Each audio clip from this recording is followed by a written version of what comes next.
আল্লাহ পাকের পরিকল্পনা দেখুন, যে নবী মুহাম্মদ সাল্লাল্লাহু আলাইহি ওয়াসাল্লামকে মক্কা থেকে তাড়িয়ে দিচ্ছে মানুষ, আল্লাহ রাব্বুল আলামিন সেই মক্কা নবীর পায়ের সামনে এনে দিলেন। সুবহানাল্লাহ। মাত্র 8 বছরের ব্যবধানে।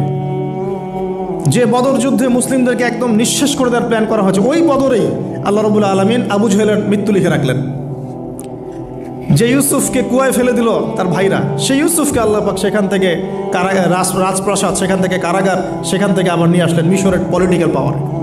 আল্লাহর পরিকল্পনা। যে ইয়াসরিব একসময় ইহুদিদের দাপটের জায়গা ছিল, ওই ইয়াসরিব মুসলিমদের করতলগত করলেন আল্লাহ পাক হিজরত করিয়া।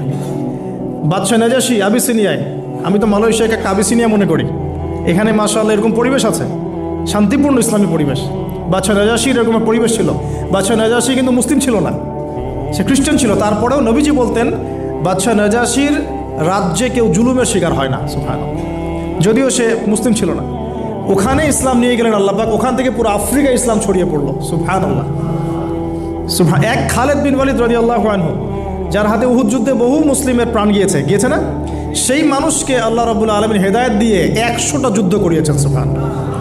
আল্লাহ পাকের পরিকল্পনা আমরা বুঝতে পারবো না, আল্লাহ পাকের পরিকল্পনা আমরা বুঝতে পারবো না। ওমা কারুল্লাহ, তারা কৌশল করে, আল্লাহ পাকও পরিকল্পনা করে।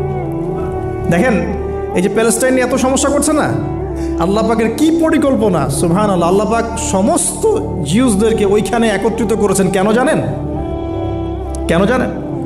আল্লাহ পাক এই যে 1914 থেকে নিয়ে 2023 এই যে সালগুলো চলছে, 100 বছর, লাস্ট 100 বছরে সারা ওয়ার্ল্ডের জিউসদেরকে ওখানে একত্রিত কেন করেছেন জানেন?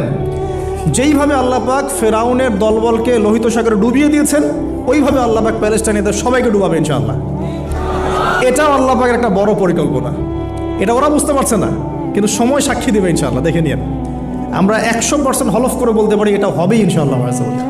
এই কারণেই লাস্ট এই যে অটোম্যানদের ডিফিটের পর থেকে নিয়ে 1970 থেকে নিয়ে এই যে first world war, second world war করতে করতে সব জায়গা থেকে জিউসরাকে একত্রিত করেছে এখানে, বিকজ অফ লাস্ট একটা সর্বশেষ একটা ম্যাসাকার আল্লাহ পাক করবেন এদেরকে ইনশাআল্লাহ।